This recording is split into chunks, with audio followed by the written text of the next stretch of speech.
I think we can go ahead and get started. Good evening, everyone. I am Susan Kaweski, the president of the CSPS, and tonight I will introduce our first town hall webinar dealing with legislative issues which affect us. And after each section, I will entertain questions from the audience through the chat for Tim to answer. First of all, I'd like to introduce Tim Madden. He's our lobbyist. He's been helping us navigate those muddy water for 18 years. Tim, I am sure the audience would like to know all about you, kind of what led you to be our lobbyist. So go ahead. Thank you, Dr. Kaweski. It's a real pleasure and an honor to talk to you and with everyone on board. And the pathway for me to become a lobbyist was a little bit different than maybe what you've heard of other people. And it goes back to 2004. And I first joined a firm called Randlett Nelson Associates. And they were a small lobbying firm in Sacramento that focused on essentially two areas, healthcare, as well as on working with a number of corporate clients on the California legislative activities. So the firm didn't do anything at the federal level or work in other states. So the owner of the business, one of the primary partners, Jim Randlett, who also happens to be my father-in-law, hired me on to start at the bottom and just kind of learn the ropes. And he had me start working with our healthcare clients. So the healthcare clients included not only the California Society of Plastic Surgeons, which had been a client of theirs going back into the mid-90s, but it also included other professional physician associations, including emergency physicians, cardiology, as well as working with rheumatology and some other hospitals. So it was nice because I was all focused in the healthcare area, which is relatively rare for a lobbyist. You tend to see lobbyists work on multiple areas, not only healthcare, but they might do some transportation or some public safety or some education. I just focus on healthcare, or I started by focusing on healthcare, which was a nice way to dig into the policy in that. So that's how I got introduced into the lobbying world. Jim Randlett and Lori Nelson over time both retired going into the mid 2000s and into about 2010, which is when I took over the firm, and I've continued to work on to this day. So the name of our firm is now Madden Quinonez Advocacy. With Jim and Lori retiring, we changed the name, but the focus is still the same. I've been working with the California Society since 2004, and it's been really fun because they've been a client of our firms going on 25 plus years. So it's been nice to have that continuity of working with the same organization. And we have a lot of great things to talk about tonight in terms of victories that we've had with the organization. So being that said, I think why don't we talk about those, about the issues that CSPS was involved over the years and the successes that we have had. Yeah, thank you. I'd love to. And you'll have to give me a cue or just jump in and tell me to stop talking, because as a lobbyist or any good lobbyist, we tend to probably talk too much. But it speaks to all the success that we've had with the organization over the years. And it kind of spans over a couple different areas within the California government structure. So we've seen success not only in the legislative theater, so that's the California Legislature, which is comprised of a Senate and Assembly, and obviously the governor is the executive branch. But we've had activity at the medical board, which is a very active participant in things that impact plastic surgeons' lives. And also there was a unique situation where we interacted with the Franchise Tax Board, and I'll touch on that in a minute and talk about what is proved out to be a very significant victory for the organization. But to go back to the medical board is a critical player, and it really came into clear action when it came to the American Board of Cosmetic Surgery. And many of you may be familiar with this organization, which is a group of physicians that put themselves out to be board certified cosmetic surgeons. In California law, the advertising laws say that for a physician to say that they're board certified, they need to have been certified by one of the ABMS boards, of which ABCS is not. Now, there is a process within the medical board that would allow an organization to apply to be deemed equivalent to an ABMS board, which would then allow them to advertise that they're board certified. And that's what the American Board of Cosmetic Surgery has done multiple times over the years. And the California Society of Plastic Surgeons, which I'm proud to say has been not only the point, but really the only organization that has fought those applications by the American Board of Cosmetic Surgery to not allow them to be deemed equivalent and not allow them to advertise that they're board certified. And these were really contentious fights going back into 2004. And also, after they had lost that, they reapplied going into 2017, 2018, 2019, and we engaged in another significant battle with the American Board of Cosmetic Surgery, where we had multiple physicians within the California Society of Plastic Surgeons go to multiple medical board meetings, make presentations. We came up with specific activities to target different medical board staff and members to help them understand why we felt that the American Board of Cosmetic Surgery was not equivalent. So these are significant activities that we engaged on, which we really think protect patients, because patients may not understand what a board certified cosmetic surgeon, what that means as compared to a board certified plastic surgeon. So that was a significant victory that we've had in the past. I would like also, Dr. Kaweski, did you have a question or were you? I was just going to say, we are the epitome for the rest of the country. And, I think those victories are really important because they filter back to other states. Absolutely. And we've seen that the American Society of Plastic Surgeons also worked with us on those efforts more actively in the more recent ones. And I think they did that understanding just what you said, that if it happened in California, the structure that I talked about, the application process they have in the medical board is also used in other states, the same approach. So if it happened, if it was approved in California, it was really felt that this would go in other states as well. So it was really kind of a beachhead for that activity. So it's something that I know the organization is very proud of. I'm very proud of to be associated with it because I understand what it means, not only to plastic surgeons, but more specifically to your patients. Have there been some other issues you can tell us about? Yeah, there have. With the Franchise Tax Board, it was a really unique situation going back into 2009 and 2010, where we came to understand. So the Franchise Tax Board, just to take a step back, that's the entity in California that collects taxes from businesses and individuals within the state. They do have some regulatory authority to expand what gets taxed and who gets taxed. They have some broad authority in that area. And we came to learn they were actively looking at trying to put in place a new tax that would be applied to breast implants, Botox, and other fillers that would be used in elective cosmetic situations or with cases. We quickly jumped on this and helped them understand that this was the wrong approach. This was not something that should be done. We attacked it from a perspective of how would they be able to determine what's a cosmetic case, what's an elective case versus what is not an elective case. It's not very simple. It's not very black and white. And the idea that a tax collector or a tax agent would be going through patients' medical files, trying to determine whether or not the case was elective, was something that we felt was not appropriate. We were able to convince the Franchise Tax Board to not pursue this. It actually got in front of the full tax board, and we made a major presentation at one of their hearings on it to defeat it. But this really translated into saving patients and plastic surgeons millions of dollars over the past 10 plus years by being able to hold this back.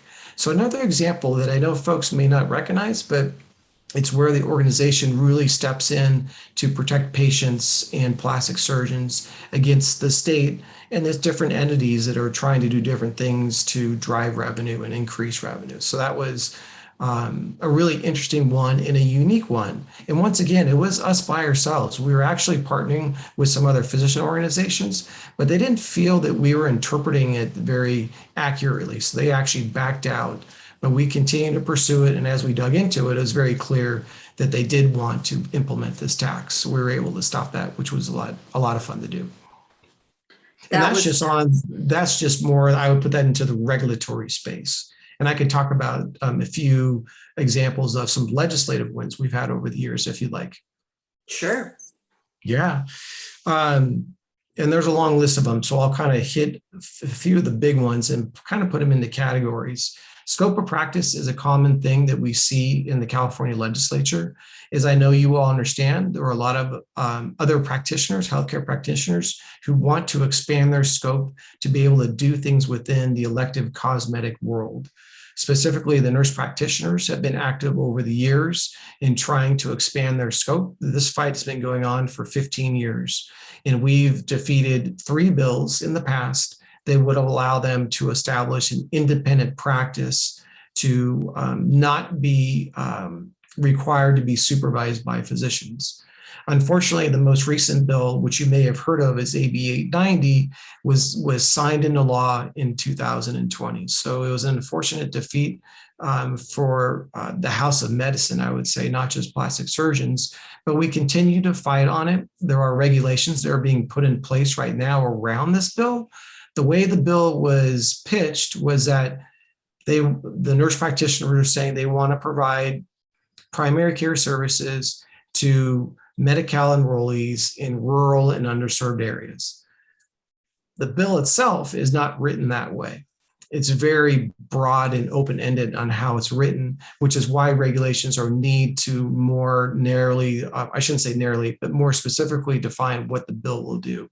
So we're working really hard with the nursing board, and they have put together an advisory committee to try and direct the regulations in a way to make it clear that if there is going to be independent practice that is limited to primary care, and it wouldn't allow them being the nurse practitioners, to try and provide services outside of primary care, which in our world would mean they wouldn't be able to open up many spas on their own.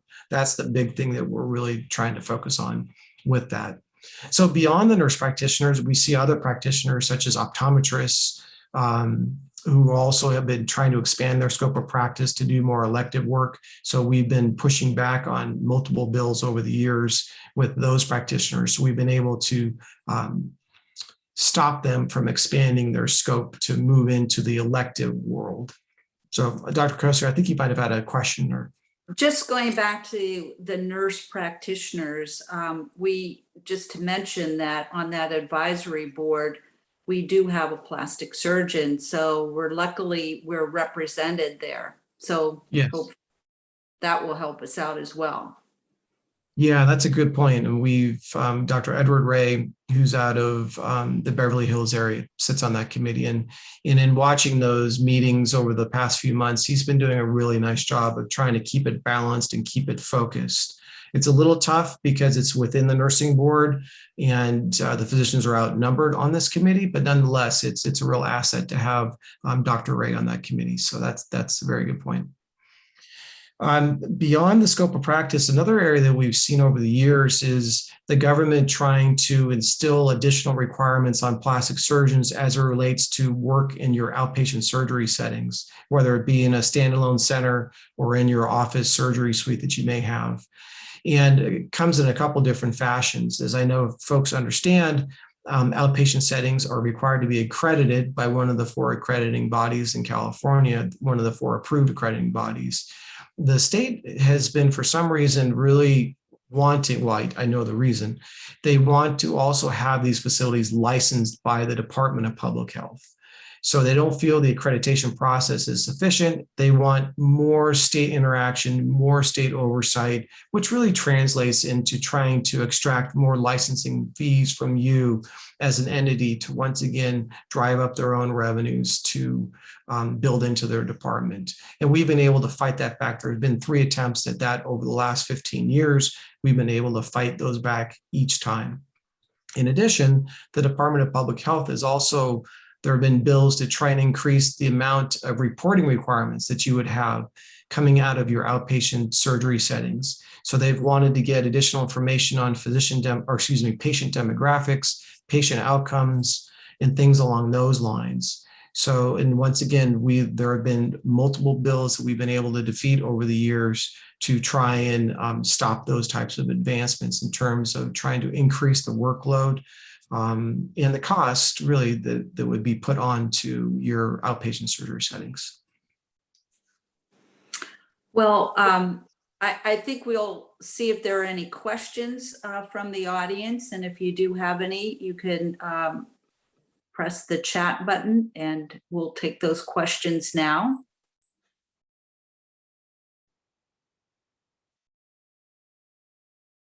And Dr. Kaweski, while people might be typing in some questions, I can also talk about, I've been talking about a lot of things that we've been doing on defense is what I would describe is fighting against things, trying to make things not happen. The organization has also been proactive in the sense of trying to promote and push through legislation over the years. And I thought it'd be fun to highlight a few of those where the organization was the front organization, the sponsor, as we call it in my world, to try and push through legislation that we described as truth in advertising. So this was a bill that would require physicians to disclose to patients what their training was, what area or who they were board certified by, the full name of the organization. And this kind of gets back to those situations where physicians might be putting out that they are board certified in a certain area, or they don't want to disclose that they're board certified in certain areas. We've heard stories of board certified anesthesiologists providing elective cosmetic care. So in those situations, that physician would be required to disclose that information to patients. So trying to get the patients to better understand the background and training of the physicians that they're seeing. There was another bill that was really fun to work on, and it was an idea that came from Deborah Johnson, who's a plastic surgeon in the Sacramento area. And it was really born out of some frustrations with treating kids with cleft lips, cleft palate types of conditions, where what they were finding is that when it comes to scheduling out the range of procedures that we'd done for a child over, let's say, their first 18 years, when it came to the medical procedures, those were being covered by the health plans because they were deemed medically necessary, so they were covered. But when it came to the orthodontic and the dental work, those procedures were not being covered.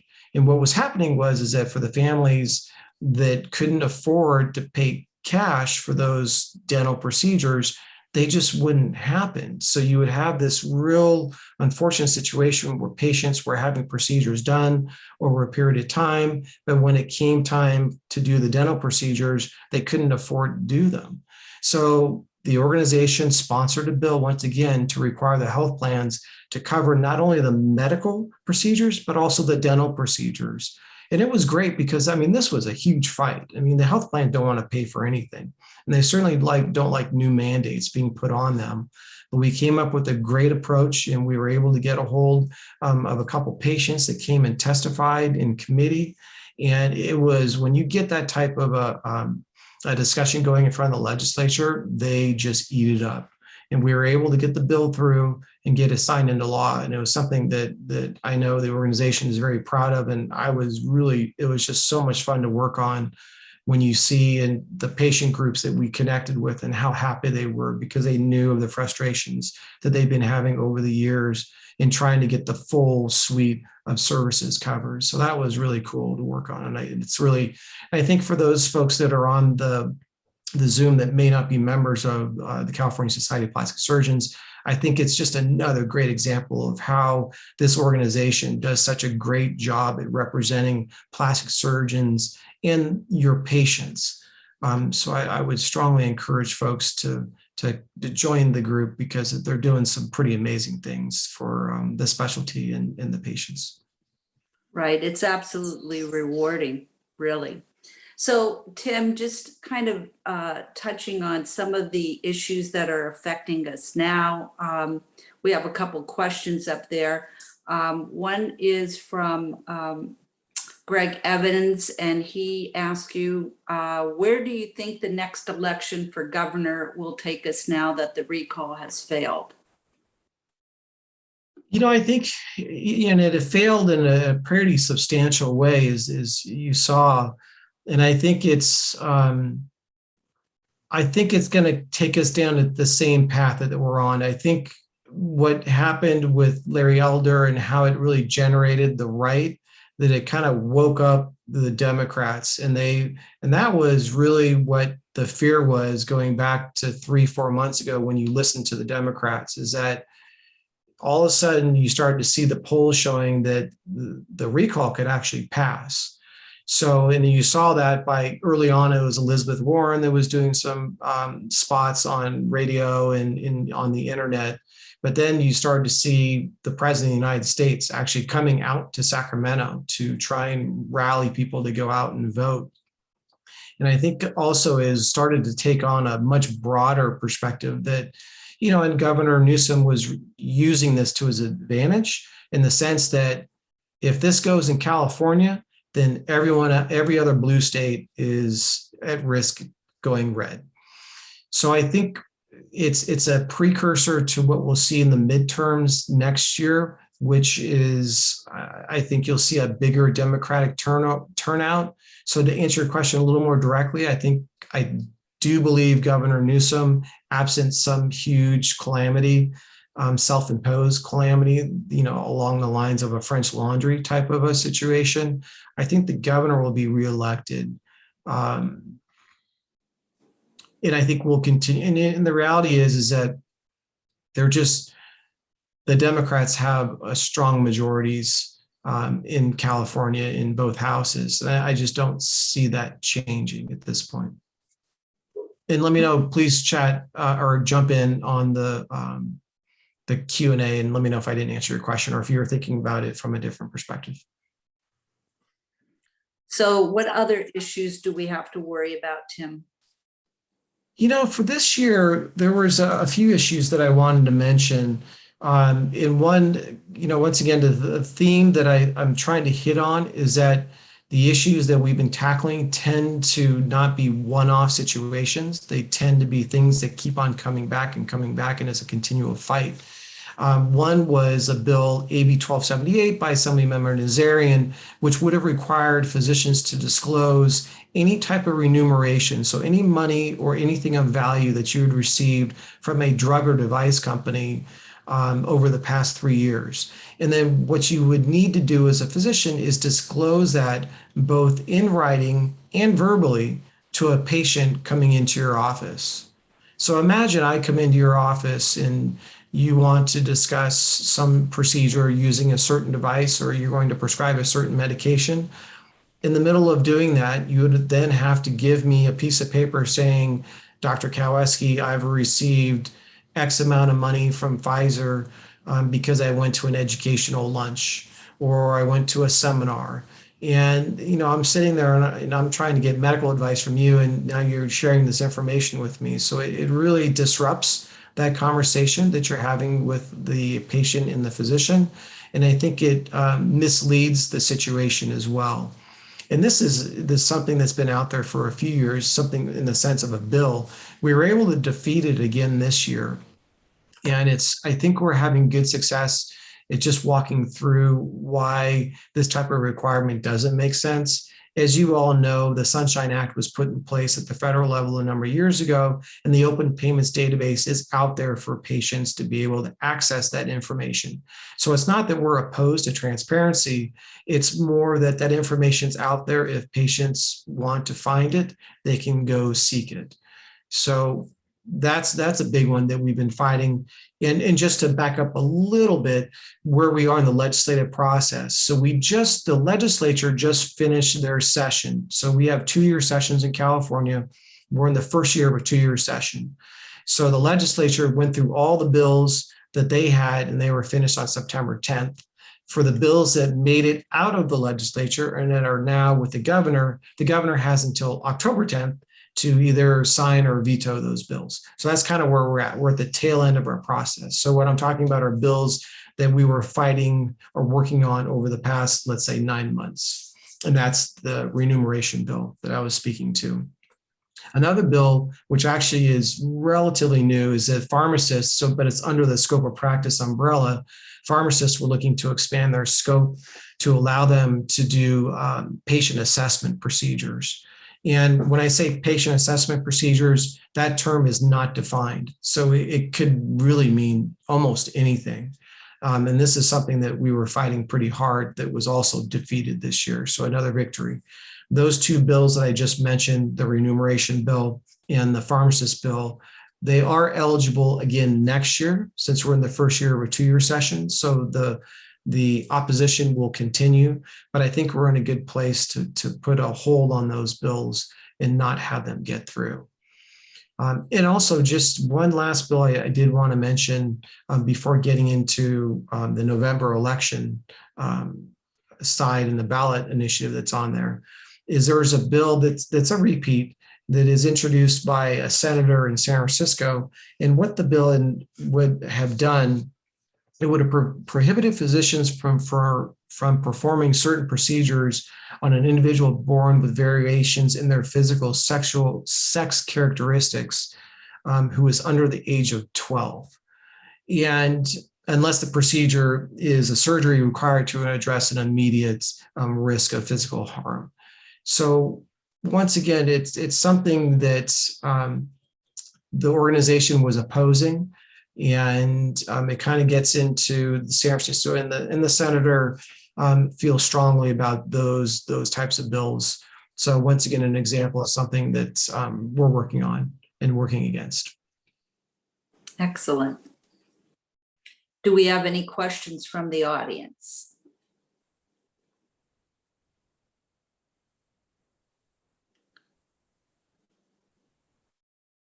No, we don't, not right now.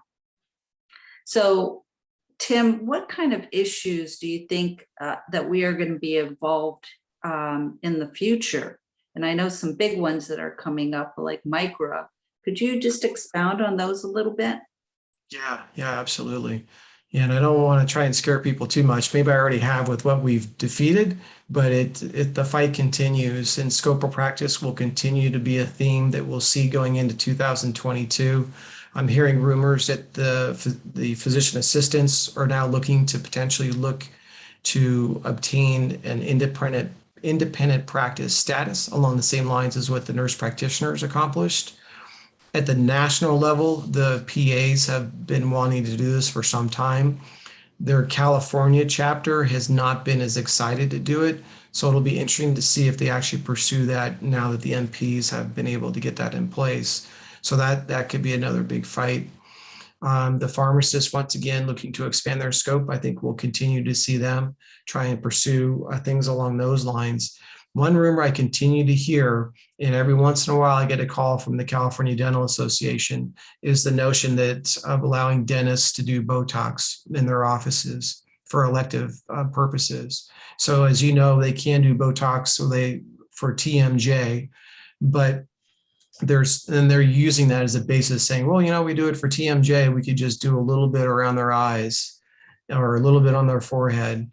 Which I know probably makes a lot of you cringe, but nonetheless, that's something that I continue to hear that's out there. But we've been able to push back on them strong enough and let them know that that's a third rail issue for us, and it's an all-in fight. And we've been coordinating with the California Medical Association to ensure that the CMA is on that same page. To let the Dental Association know if they want it, they're going to have a huge fight on their hands. So those are some things that I am hearing that are out there potentially for next year. But the big one, Dr. Kaweski, as you mentioned, is definitely going to be on the November ballot, in 2022. And it's an initiative that's being put forward by a wealthy trial attorney to make some significant changes to our micro laws. And specifically what the ballot measure would do is it would establish a new type of an injury called a catastrophic injury. And the definition around that is really vague. And it goes to the extent of if there's something as simple as a scar that is a result of a procedure, that in theory could fall under this definition of a catastrophic injury. And what that does is it completely eliminates the cap on the non-economic damages that we have in place, as you know, which is capped at $250,000. Independent entities that have looked at this language are estimating that it potentially could increase that non-economic cap as much as 3 to 4 times.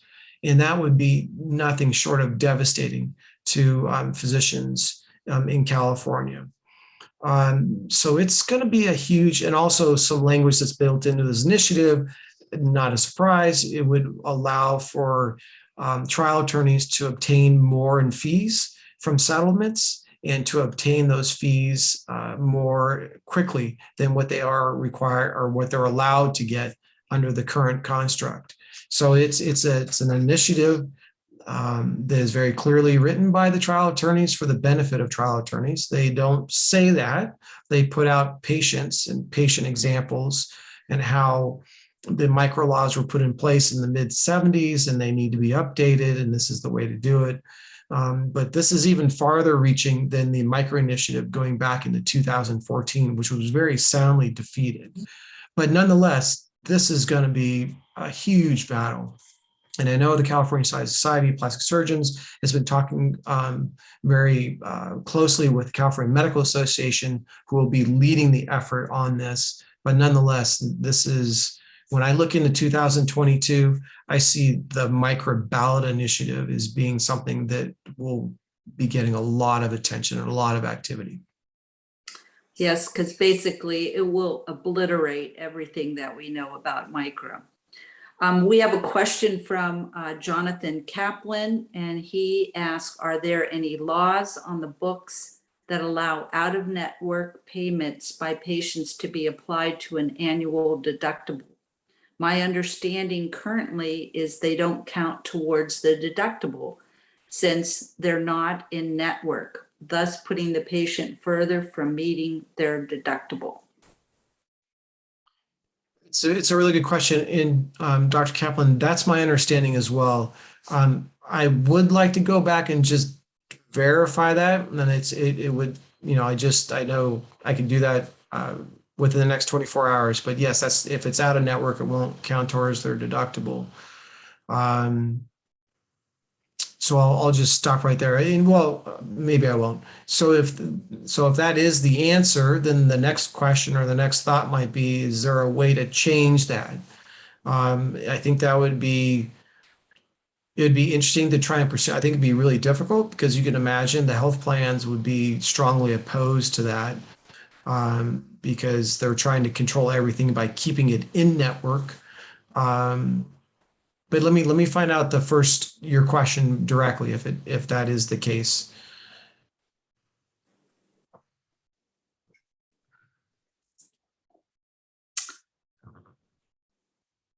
Okay, and he thanks you for that. Okay. Okay. Yeah, Dr. Kaplan, I will, if you want to put your email in, actually, I can get your email from the registrants, and maybe we can, Dr. Kaweski, we can work on getting an answer back to the whole group, because that might be something that others are interested in hearing more about. Okay. Are there any other questions? Jane has a question. Jane Weston, what can we do to help promote your work for CSPS? I think one of the big things is there's a couple of ways to do it. So one of the things that we've done, so when I say we, I'm talking about the California Society of Plastic Surgeons, and I have to give a shout out to Jack Bruner, who I don't think he was on the registrant list, but Dr. Bruner has been a member of the society for decades. And one of the things that Dr. Bruner really worked on was building a key contact system. So when I talk about a key contact system, it's something that we put in place where we try to understand if a plastic surgeon has a relationship with a legislator or a governor. And by building this key contact system, when I'm working on legislation in Sacramento, and let's say, Senator Wachowski, who is in Fremont, is a key vote on a certain on a certain bill, and we know that there's a physician in Fremont, California that knows that knows Senator Wachowski, we can call on them to reach out to that specific person. I know Dr. Singer is on this webcast, and Dr. Singer is a great example of someone who has developed relationships with local legislators over the years, and we've been able to work with Dr. Singer to make connections that way. And for me as a lobbyist, the gold standard in terms of building a relationship between physicians and their legislators is that when that physician picks up the phone and calls a legislator, that they actually take the call. And we have that in a number of situations. So Dr. Weston, to answer your question, it'd be great to develop that key contact system more robustly, to develop relationships at the local level. And I know you've done a good job at that. But for others, that would be one thing that'd be really helpful. If you do have a relationship with the legislator, to let us know. If you don't and you're interested in developing a relationship, there's ways that we can do that that would be extremely beneficial. Beyond that, for folks who may not be a member of the society, it really takes a lot of people to make this work. And I know the society is looking to bring folks on as members.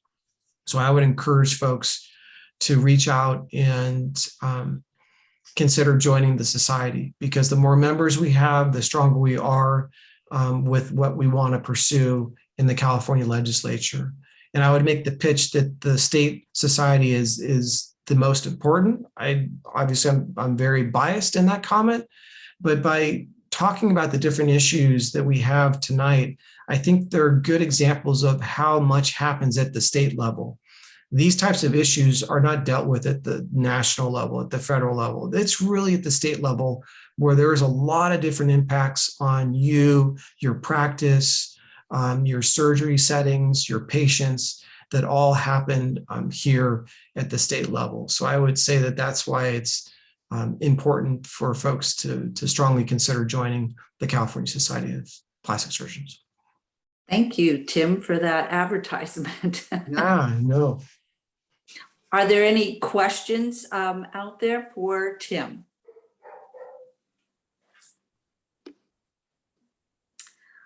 Well, in order to make us a success, we have to support our PAC also.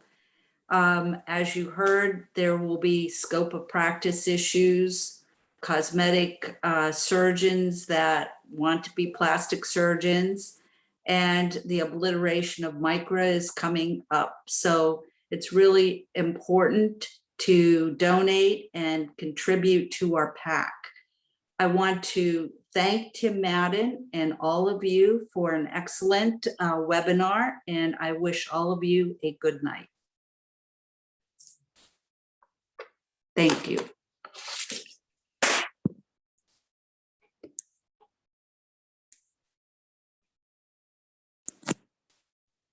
Thank you, Tim. You're welcome.